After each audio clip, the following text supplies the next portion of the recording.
J'en ai des trucs à vous raconter. Bonjour à tous et bienvenue dans cette nouvelle vidéo, je suis Tatiana Ventose et aujourd'hui c'est un nouveau point d'étape puisque j'avais promis de vous tenir au courant de l'avancée des choses par rapport au livre.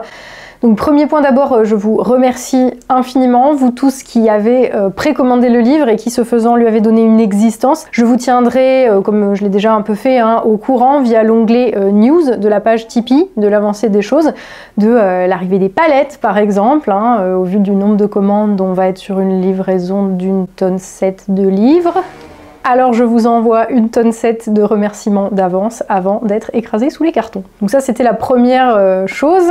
J'en profite aussi pour répondre au passage à une question qui est beaucoup revenue dans les commentaires, c'est est-ce que on envoie le livre en outre-mer ou à l'étranger? Et la réponse est dans les deux cas, oui bien sûr. Ça mettra peut-être un petit peu plus de temps à arriver en fonction des services postaux de là où vous êtes, mais évidemment qu'on envoie le bouquin là où vous êtes, partout en France et dans le monde. Et j'ajoute avant de rentrer dans le vif du sujet que la campagne de précommande touche à sa fin. Elle dure jusqu'au 1er avril soir, minuit, enfin 23h59. Donc je ne saurais que trop vous encourager à commander le livre maintenant si vous le voulez d'ici le mois de mai plutôt qu'à la rentrée. Parce que oui, je suis en train de voir pour le rendre disponible après évidemment cette campagne de précommande pour qu'il ait une date de sortie officielle, mais vu l'évolution des choses, cette sortie officielle sera plutôt courant septembre, donc si vous voulez le lire 3 mois avant tout le monde au mois de mai, précommandez-le maintenant via la page Tipeee, je vous mets tous les liens dans la barre d'infos. Ce qui me mène à un autre point, qui est une question qui est beaucoup revenue, et c'est la question de la disponibilité en librairie. Et au vu de l'évolution de la situation, ça risque d'être compliqué. Parce que là, il faut que je vous raconte encore un truc assez hallucinant en fait. C'est-à-dire que vous savez, j'étais trop radicale pour les éditeurs, ça c'est, voilà, vous le saviez, mais ce que vous ne saviez pas, c'est que visiblement, j'étais aussi un problème pour les distributeurs. Alors le distributeur et l'éditeur, c'est pas la même chose, le distributeur, c'est le gars qui simplement envoie les livres aux libraires. Pour ceux qui ne le savent pas, en France, c'est très très compliqué d'avoir ton livre en librairie si tu ne passes pas par un distributeur. En gros, les distributeurs, c'est des structures, donc comme je le disais, différentes des maisons d'édition. C'est-à-dire que le distributeur, il va référencer une liste de livres de plein de maisons d'édition différentes qui travaillent avec eux dans un catalogue. Et ce catalogue, il est envoyé aux libraires et les libraires vont commander le nombre d'exemplaires qu'ils veulent de tel livre référencé dans le catalogue pour les mettre en rayon. Ils vont pas les commander à l'éditeur, puisque l'éditeur ne stocke pas une tonne 7 de livres. Ce sont les distributeurs normalement qui font ça. Donc le distributeur qui stocke les palettes de livres, il va recevoir les bons de commande des différents libraires et à partir de là, il met les livres commandés dans les cartons et il envoie les cartons aux libraires. Et cela moyennant 10 à 12% du prix de vente final du livre. Le distributeur gère aussi les remises libraires, ainsi que les retours des livres invendus, puisque les libraires ne gardent pas les invendus. Bref, le boulot du distributeur, en gros, c'est le boulot de logistique. Il n'y a pas de question de ligne, contrairement aux maisons d'édition, où il y a plus une question de ligne éditoriale. Chez le distributeur, non. Vraiment, ils mettent les livres dans des cartons et ils les postent. Voilà, fin de l'histoire. C'est un intermédiaire, mais qui reste un intermédiaire très utile parce que, comme je vous le disais, sans distributeur, c'est quand même beaucoup plus compliqué d'être distribué, d'ailleurs le mot vient de là, en librairie. Parce que sinon, en gros, il faut passer par un système de dépôt-vente, il faut gérer les commandes directement depuis l'éditeur, et c'est pas impossible, mais c'est quand même extrêmement chronophage, extrêmement compliqué, et la plupart des libraires ne veulent pas non plus prendre de risques avec du dépôt-vente, ce qui se comprend pour tout un tas de raisons. Bref, si je vous raconte tout ça, c'est pas pour rien. Mais avant de vous raconter la suite, il faut que je vous précise quand même que je me suis longuement interrogée avant de faire cette vidéo, parce que je me suis vraiment posé la question de savoir ce que je devais vous dire exactement, comment je devais vous le raconter, quelle était l'étendue aussi de ce que je devais vous raconter, parce que je sais qu'il y a des gens que ça va froisser, et notamment des gens qui n'étaient pas forcément mal intentionnés au départ. Mais j'en suis arrivée à la conclusion que ma mission, mon travail, c'est de vous dire les choses telles qu'elles sont, c'est de vous dire la vérité. Et je sais que les conséquences de la vérité quel que soit l'inconfort que ça peut procurer sur le moment de la dire, eh bien c'est toujours moins lourd et moins insupportable que les conséquences du mensonge ou du silence dans une situation où il faudrait parler. Donc vous allez comprendre pourquoi je vous dis ça, hein. C'est parce qu'il se trouve que j'ai été contactée donc par un distributeur, par quelqu'un qui travaille comme cadre chez un distributeur, qui suit a priori mes vidéos et qui s'est dit que ce serait bien quand même que mon livre puisse être distribué après sa sortie chez les libraires et qu'il soit pas seulement disponible sur un site internet qu'on aurait fait nous. Ce qui est super comme initiative de sa part. Donc il m'a contactée. Alors de mon côté, la question du distributeur pour le coup n'avait rien d'urgent, hein, puisque là je suis vraiment dans la phase où je gère la campagne de précommande, mais disons que comme l'occasion s'est présentée, en plus en la personne d'un abonné de la chaîne, qui connaît mon travail, qui sait ce que je fais, qui sait ce que je défends, j'ai dit ok. Donc à ce moment-là, on a organisé une réunion de travail avec la directrice générale, avec le directeur de la boîte, où j'ai dû présenter déjà mon projet et défendre mon livre pendant 2 heures, d'une manière où je me suis retrouvée un petit peu dans la position du demandeur, ce qui était un peu l'inverse du truc de départ où c'est quand même la boîte qui est venue me chercher, mais enfin bon, passons. Donc on fait cette réunion de travail, et là-dessus, à la fin de la semaine, le gars me rappelle et il me prévient que finalement, ils veulent pas bosser avec moi. Pour ce qui peut s'entendre, hein, mais du coup il me donne 2 raisons, et vous allez halluciner. 2 raisons qui sont d'abord, le directeur il n'est pas sur la même ligne idéologique que moi, donc il veut pas. Et ensuite ils ont peur des inimitiés que le fait de travailler avec moi pourrait leur causer par rapport à d'autres éditeurs ou d'autres libraires avec qui ils travaillent. Et je vous avoue que c'est quand même un peu hallucinant, parce que en gros je suis soit une sale bolchevique, soit une sale fasciste, hein, je sais pas, parce que j'ai pas eu l'heure d'avoir le détail pour savoir quel était mon camp présupposé qui posait problème, et comme ça varie selon l'interlocuteur, en fait, je ne sais pas, donc on va dire juste politiquement, en fait, je suis pas dans leur clou, hein, je ne suis pas d'accord avec eux politiquement. Et en plus de ça, visiblement, travailler avec moi, ça fait que des éditeurs et des libraires leur en auraient voulu. Donc comment vous dire, je rappelle qu'une boîte de distribution, contrairement à une maison d'édition, elle ne s'occupe pas de questions de fond, de questions politiques, de questions idéologiques. Elle stocke des livres dans un entrepôt, elle les met dans des cartons et ensuite elle les envoie. Voilà. Et des gens dont le boulot c'est de mettre les livres dans des cartons contre 11% du prix de vente du livre, m'a dit non, parce que politiquement, ça va pas le faire. C'est comme si la Poste me disait ah non, on distribue pas votre courrier parce que vous êtes une sale facho. Non mais vous êtes des malades en fait. Et ce qu'il y a de drôle en fait là-dedans, c'est qu'on parle quand même d'un distributeur qui distribue en France les livres de Vladimir Poutine ou encore le manifeste des gars d'Action Directe. Hein, donc, tu vois, distribuer des livres de Poutine, pas de problème, des livres doctrinaires écrits par des terroristes, ok, mais alors par contre, travailler avec Tatiana Ventose pour un livre qui parle du grand pillage de la France et des producteurs, là non quand même, hein, ça va faire qu'on est mal vu. Non mais, vous vous rendez compte du niveau d'autocensure, de lâcheté qui s'exprime là. Et c'est même pas un gros distributeur qui va perdre des gros contrats, hein. On parle d'un distributeur qui travaille avec des petites maisons d'édition, avec des librairies indépendantes. Donc voilà. En plus du coup de téléphone dont je vous avoue que j'ai toujours pas réussi à décider en fait si c'était off, si c'était officiel, si c'était un coup de fil privé, parce que la personne a mélangé plusieurs trucs, et ce qui m'a d'ailleurs... Ce que j'ai pas trop aimé, je vous avoue. Donc voilà, mais bref, donc en plus du coup de téléphone là, j'ai eu quand même un mail de la directrice générale qui me dit, et je cite, donc nous ne donnerons pas suite. En effet, nous avons convenu avec le directeur que en dépit du potentiel de votre titre, de la communication qui ira autour et du rayonnement que vous saurez lui apporter, ça veut dire du fait que ça va leur apporter du pognon, hein, parce que encore une fois, ils travaillent pas gratuitement, c'est normal, hein, ils prennent 11% du prix final du livre. Mais bref, donc nous ne serons pas en mesure de vous accompagner. Vous penserez sans doute que ça manque de cohérence de vous avoir contacté pour ensuite ne pas donner suite. Oui, et elle enchaîne pour me dire « mais je contacte ou je suis sollicitée tous les jours par des éditeurs et ça n'entraîne pas forcément une collaboration. » Ouais, d'accord, et donc sinon les raisons pour lesquelles vous m'avez contacté pour ensuite me dire d'aller me faire voir, par contre il n'y en a pas. Hein. Dans le mail, il n'y a rien en fait. Les seules raisons que j'ai eues, c'est celles que j'ai eues de vive voix par la personne au téléphone. Et dont je ne sais toujours pas si c'était une conversation officielle, où il était mandaté par les gens de la boîte, ou s'il m'appelait à titre personnel. Donc voilà, je joue la carte de la transparence. Hein.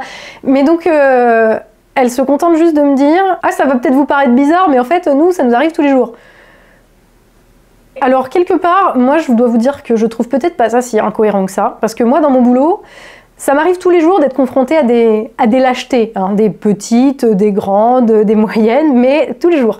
Par contre, je dois bien vous dire un truc, c'est que c'est pas tous les jours que politiquement ça a un sens aussi fort que ce qui s'est passé là. Et quand c'est le cas, j'estime qu'il est de mon devoir et de ma responsabilité de vous en parler et de vous montrer comment tout ça fonctionne.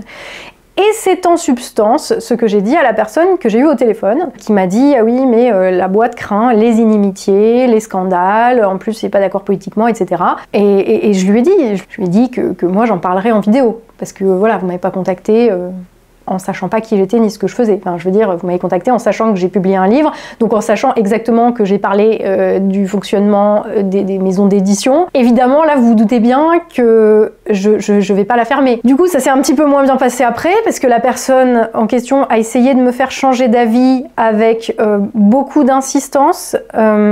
Et encore une fois, ce que je vous dis, c'est ça que j'ai pas trop aimé en fait, c'est pas tant le fait de me faire perdre du temps et de me dire non ensuite, bon à la limite, voilà, hein, c'est comme ça, c'est fait, mais c'est vraiment le côté derrière, oui mais non il faut pas faire de vidéo parce que le patron de la boîte il a des soucis personnels, il préférerait qu'il n'y ait pas de scandale.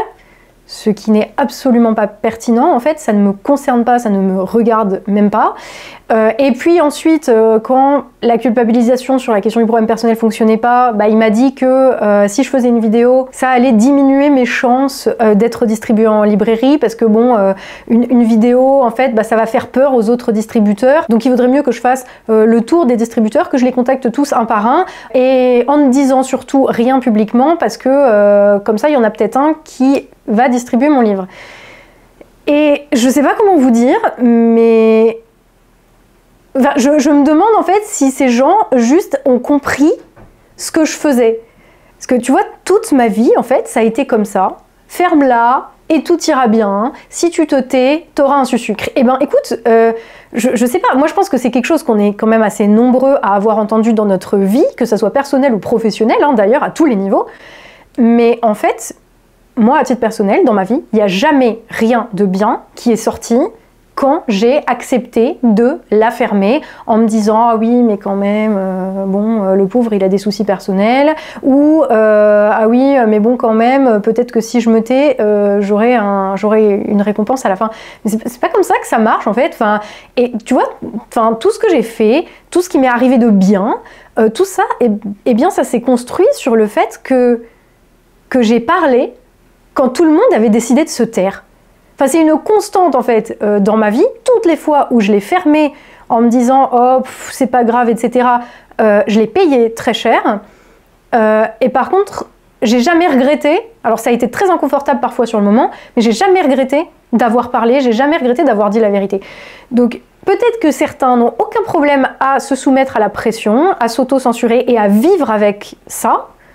Mais moi, je ne peux pas, en fait. Je ne peux pas supporter de mentir. Enfin, voilà, je suis quand même pas la seule qui pense que rien de bien dans la vie n'arrive grâce à ton mensonge ou grâce à ton silence dans une situation qui est inacceptable.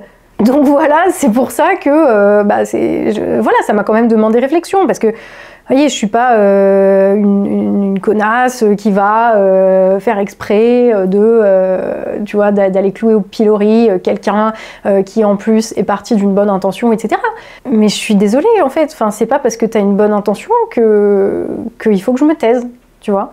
C'est pas parce que toi, en tant que rouage du système, tu as une bonne intention que je ne dois rien dire sur le fonctionnement de ce système-là, où les mecs qui mettent les livres dans des cartons te font perdre du temps et viennent te dire après, ah bah non, on te publie pas parce que on a peur des inimitiés de 3 libraires. Enfin, non, en fait. Donc c'est pour ça qu'après avoir, donc, comme je vous le disais, mûrement réfléchi, j'ai décidé de vous parler de la situation, de vous l'exposer dans son intégralité. Pas pour accabler qui que ce soit, pas pour causer des problèmes, mais parce que, et exactement comme je l'ai dit à la personne, c'est précisément la raison pour laquelle je suis là. Je suis là pour révéler comment fonctionnent les rouages d'un système où tout est théoriquement permis, mais où rien, pour tous ceux qui ne pensent pas comme ce que les élites des salons parisiens ont décidé qu'il fallait penser, n'est possible. Pour ces gens-là, rien n'est possible en fait. Tout est permis, ils ont le droit. Ils ont le droit de se présenter à des élections, en théorie. Ils ont le droit de publier des livres, il y a la liberté d'expression et d'information, il y a une pluralité des opinions. Et en fait, non, rien ne leur est permis. Et moi, je suis là pour vous montrer comment ces trucs-là fonctionnent. Je suis là pour vous montrer ce qu'ils font, en fait. C'est pour ça que vous regardez mes vidéos. Enfin, à moins que je ne me trompe très lourdement, c'est pour ça que nombre d'entre vous, en tout cas, regardent ce que je fais. Parce que je vous montre comment tout ça fonctionne. C'est pour ça que vous avez commandé mon livre.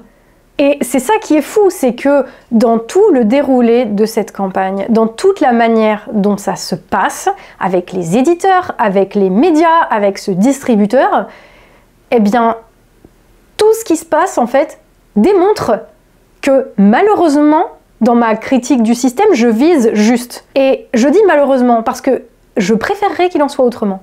Je préférerais qu'on puisse s'exprimer dans le respect évidemment, de ne pas insulter les gens, etc. Mais je préférerais en fait que les opinions dissidentes ne soient pas en théorie autorisées à s'exprimer, mais avec des bâtons dans les roues à chaque étape pour les gens qui ne sont pas les chiens de garde du système. Je préférerais que tout ce système et ses tenants ne soient pas corrompus jusqu'à l'os, au point où il n'y a même pas besoin de coercition pour les faire jouer les chiens de garde de l'ordre établi. Et ils le font tous, chacun à son niveau, chacun avec sa responsabilité plus ou moins grande, et chacun d'ailleurs devra en assumer les conséquences au niveau de ce qu'ils ont fait. Mais je préférerais que ça fonctionne autrement, moi. Ça m'amuse pas de devoir tout faire là toute seule, en me disant qu'en plus, a priori, le bouquin sera pas en librairie. Vous croyez que ça me fait rigoler? Non, j'aurais préféré que oui, le distributeur fasse son boulot de distributeur, j'aurais préféré que l'éditeur fasse son travail d'éditeur, et puis moi que je fasse mon boulot d'auteur, c'est-à-dire écrire en fait, ce que je n'ai pas le temps de faire puisque je suis obligée de m'occuper de tous les trucs qui ne sont pas censés être de mon boulot. Mais c'est pas grave, je veux dire, moi, vous me connaissez, quand il n'y a personne qui fait et quand personne prend sa responsabilité, moi je la prends, il n'y a pas de problème, je suis là. J'ai toujours fonctionné comme ça en fait, personne le fait, bah moi je vais le faire, il n'y a pas de souci. Mais c'est juste, venez pas derrière me dire, ah non quand même, on veut pas de scandale en fait. Vous êtes venu me chercher pour ce que je suis et pour ce que je porte. Et à vous, je vous ai promis au début de cette campagne que j'allais vous raconter ce qui se passe parce que je vous le dois, c'est le minimum que je vous dois en fait. Donc c'est ce à quoi je me tiens. Parce que là, tout ce qui est en train de se passer, ça révèle simplement à chaque fois un aspect différent de l'étendue du problème. Et au final, à la lumière de l'expérience de ces dernières semaines, c'est peut-être pas un hasard si ce truc-là m'est arrivé. Alors que moi j'ai démarché encore une fois personne, j'ai contacté personne. On est venu me chercher en sachant pertinemment qui j'étais et ce que je fais comme boulot. Et donc au même titre que j'assume les conséquences et les responsabilités de mes actes, je refuse de prendre celles que les autres ne veulent pas prendre, que ce soit par peur des retombées, par lâcheté, par habitude, par intérêt, tout ce que vous voulez, quelles que soient leurs intentions, bonnes ou mauvaises, c'est même pas à moi d'en juger. Mon boulot à moi, c'est de vous révéler comment tout ce système pourri fonctionne, montrer ce qui se passe, qui est responsable, de manière à ce qu'on en ait une vision claire, parce que sans vision claire de comment fonctionnent les choses, on ne peut pas changer les choses. Et aussi encline suis-je à pointer du doigt les failles, les problèmes de la structure, les problèmes du système lui-même.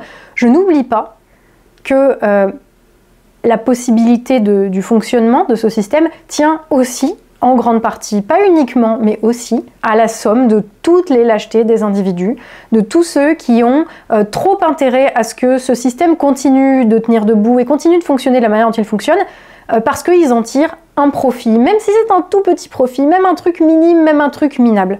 Donc voilà pourquoi le livre ne sera a priori probablement pas en librairie, à moins qu'on trouve un distributeur d'ici là. à part chez quelques-uns qui souhaiteront faire du dépôt-vente.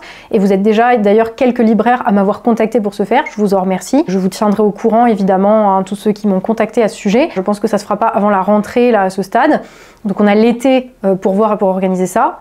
Parce que, oui, parce que du coup ça me mène au truc suivant, c'est que, encore une fois, dans la même démarche de ce qu'on a toujours fait d'ailleurs avec le fil d'actu, hein, voilà, c'est que les médias font pas leur boulot, nous on va essayer de le faire comme on peut à notre niveau, ça sera pas parfait, mais au moins ça sera quelque chose. Et là en fait avec le fil d'actu, on est en train de créer une maison d'édition, de manière à pouvoir éditer d'autres livres plus tard. Il y en a déjà en projet, mais alors là c'est pas pour tout de suite. Mais voilà, donc on est en train de voir ça. Parce que là honnêtement, moi plus jamais je passe par le circuit traditionnel en fait. Plus jamais.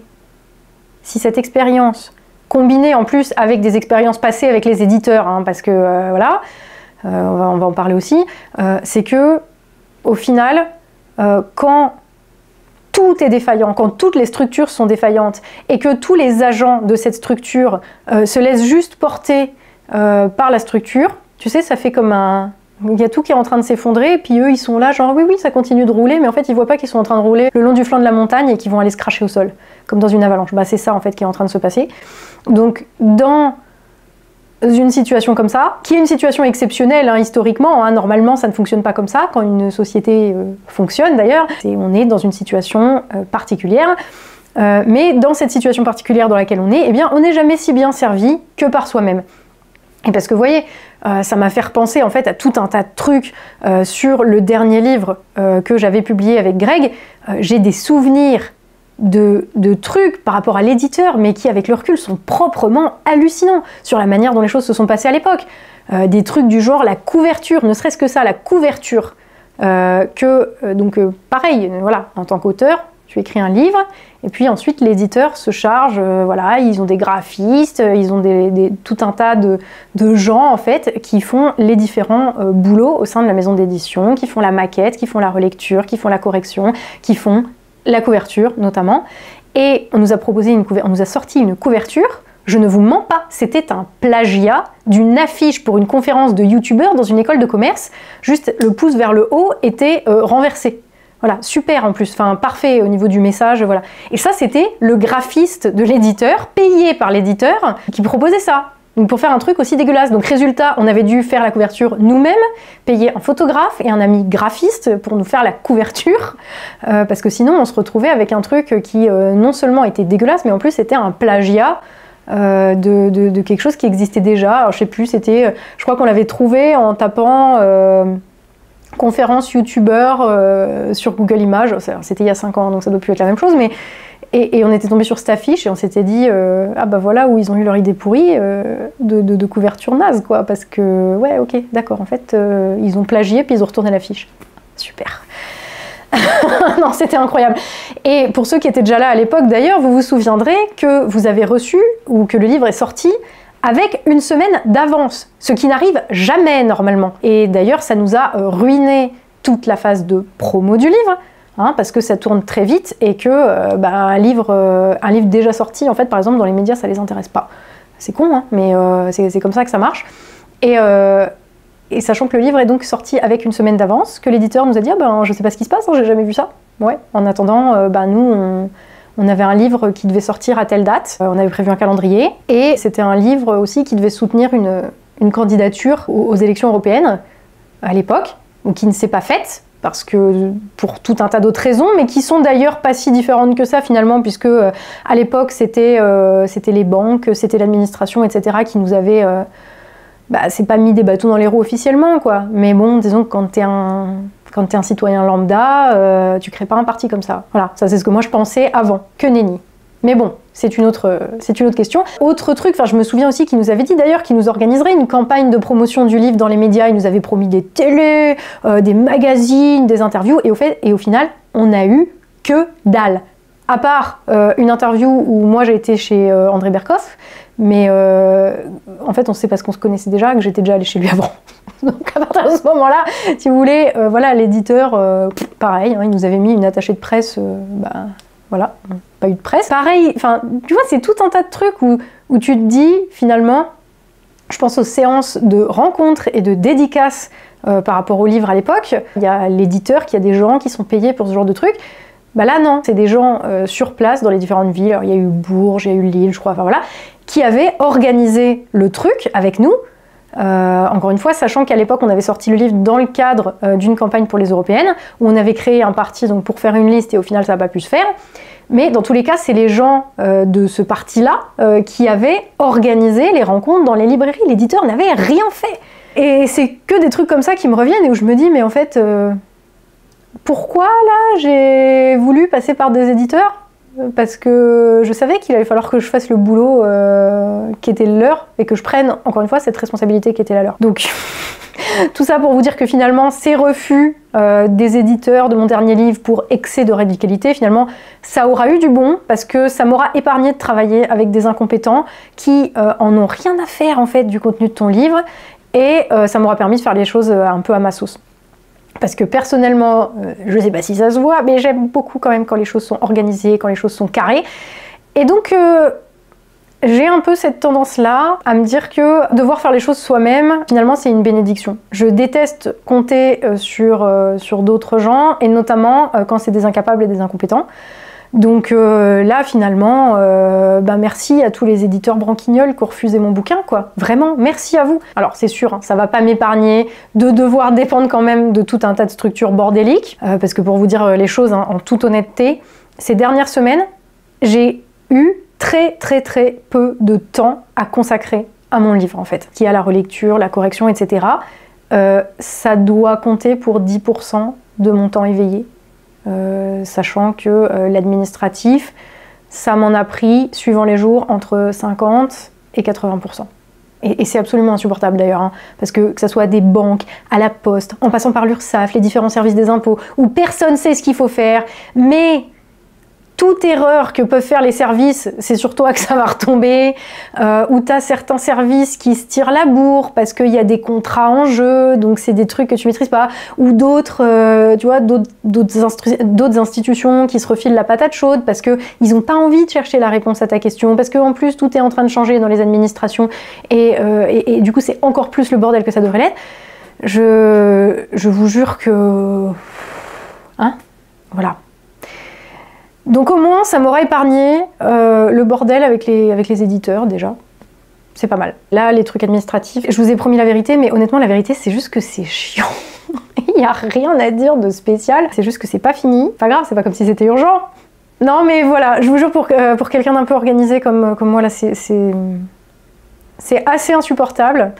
Mais bon, j'ai pas besoin de vous faire un dessin, parce que je sais que tous les gens qui essayent de monter une entreprise ou juste même de faire leur boulot se heurtent à ça et passent finalement plus de temps dans l'administratif débile que à faire leur boulot. Et d'ailleurs, je pense que, enfin, pas juste les gens qui sont à leur compte ou qui essayent de monter des entreprises ou quoi, hein, le savent. Hein, je pense que n'importe qui a déjà eu affaire au service des impôts est au courant.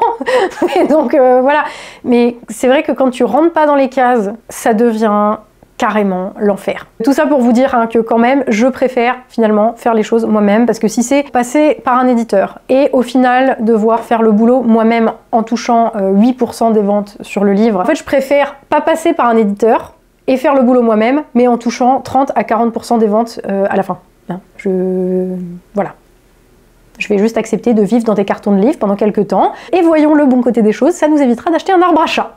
J'avais pas prévu que le truc sur l'administration prenne autant de temps, mais je crois que j'en ai un peu gros. J'en ai un peu gros après tout ça, parce que le temps perdu par l'absurdité et l'incompétence des uns et des autres. Tiens, pour changer de sujet, dans les nouvelles, j'ai aussi eu une réponse d'un autre éditeur qui est dithyrambique hein, sur le contenu de mon livre et sur mon style, hein, comme tous les autres, et qui semble d'ailleurs totalement sincère dans sa réponse.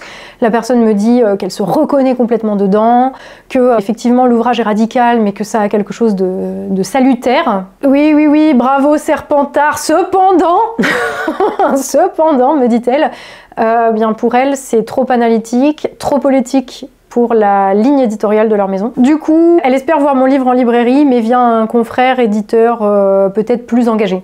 C'est dommage que mon livre soit un essai politique, parce que quand je me connecte sur le site de la maison d'édition, je vous jure, je vois en gros s'afficher « Nous sommes une maison d'édition, nous publions des essais ». donc c'est pas grave. Je comprends hein, que c'est pas ta ligne éditoriale, mais voilà. Et puis, il publie rien de politique à part François Ruffin, quoi. Voilà. C'est pas grave. Non mais c'est bon, on va faire notre maison d'édition, je vous dis. Je crois que sur les nouvelles, là, c'est à peu près tout. Si vous avez peut-être vu passer, mais pour le coup, j'ai eu l'honneur d'être invitée chez des gens qui n'ont pas peur d'inviter une salle dissidente pestiférée dans leurs médias. Donc, je remercie à ce titre Rémi de Juste Milieu, Nicolas du Cercle Aristote, Clémence de Toxin, Nicolas de Putsch Média et évidemment André Berkoff de Sud Radio. Je les remercie de m'avoir invité, de m'avoir donné la parole pour parler du contenu de mon livre. C'est pas compliqué, je suis allée partout où on m'a invité. Donc si vous vous demandez pourquoi je ne suis pas passée dans tel ou tel média, eh bien c'est parce qu'ils m'ont pas invité. Mais là où je suis allée, et je tiens vraiment à le souligner, parce que voilà, je vous parle des trucs négatifs, des trucs chiants, des trucs absurdes, mais je voudrais aussi souligner ce qu'il y a de positif. C'est vraiment très agréable d'aller sur des médias qui ont leur ligne, qui ont leur identité, qui défendent un propos et un discours qui n'est pas nécessairement raccord ou sur la même ligne que moi. Et encore heureux, j'ai envie de dire, parce que sinon ça serait très chiant la vie. Mais tous ces gens en fait chez qui je suis allée, ils ont tous à la fois une forme d'abnégation, ils ont tous à cœur de faire ce qui leur semble juste et vrai dans la situation dramatique dans laquelle se trouve notre pays.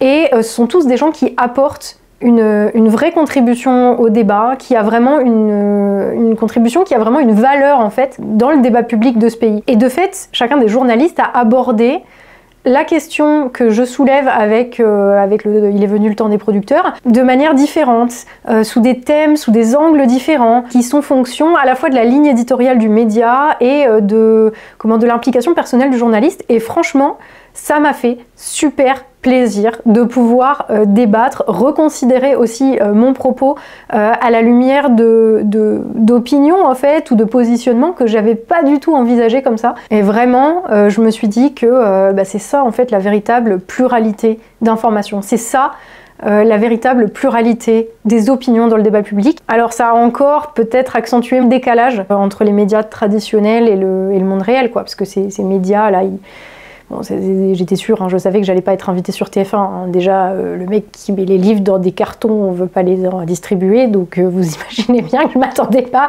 à être invitée sur la radio du service public. Mais disons que, en fait, toute cette expérience-là, elle a fait que renforcer mon sentiment que ces médias traditionnels tournent à vide et qu'à part répéter comme des perroquets la soupe servie par le pouvoir, eh bien, ils savent rien faire et qu'au final, ils servent à rien.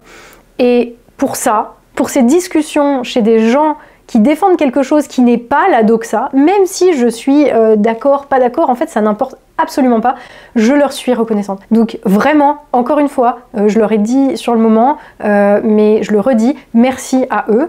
Je vais vous mettre tous les liens vers ces interviews dans la barre d'infos juste en dessous, si ça vous intéresse de les regarder. Au niveau interview d'ailleurs, j'avais quand même oublié, voilà, sur mon autre chaîne, hein, sur le fil d'actu, on a publié un grand entretien où je reviens sur les causes de la crise, sur l'effondrement du système du libre marché mondialisé et sur l'avènement du temps des producteurs. Donc pareil, je vous mets le lien dans la barre d'infos. Je crois que là j'ai tout dit, ou si, mais ça normalement vous avez déjà dû le voir passer, c'est que j'ai publié plusieurs extraits du livre, dont une seconde salve de Bonnefeuille qui est un extrait du chapitre 8 qui parle de la manière dont la classe dirigeante tente d'empêcher la contestation d'émerger, notamment quand elle vient des producteurs, et là-dedans on va dire certains membres en prennent un peu pour leur grade. Donc cet extrait est disponible, tout comme les toutes premières Bonnefeuille, hein, dans l'onglet News de la page Tipeee. Voilà. Sinon, demain, par rapport au moment où je sors cette vidéo, donc vendredi 29 mars, je vais publier également dans l'onglet News de la page Tipeee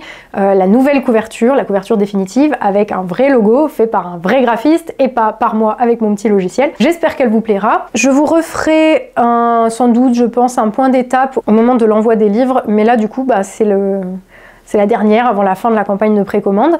Donc je vous le rappelle, vous avez jusqu'au lundi 1er avril à 23h59 pour précommander Il est venu le temps des producteurs et le recevoir au mois de mai, si tout se déroule comme prévu. Passé le 1er avril, je ne peux pas vous dire malheureusement quand il sera disponible et il faudra sans doute que vous attendiez la rentrée pour le lire. Merci encore à vous tous qui avez rendu cette aventure possible. Je vous remercie de votre confiance. J'espère que le livre sera à la hauteur de toutes vos attentes et surtout qu'il contribuera, en tout cas à son niveau, à faire advenir autre chose que les années sombres que nous avons connues et que notre pays a connues jusqu'à maintenant. Voilà, je vous envoie tous mes remerciements avec beaucoup d'amour et je vous souhaite de très joyeuses Pâques. On se retrouve très bientôt dans une nouvelle vidéo et d'ici là, surtout, comme d'habitude, prenez soin de vous.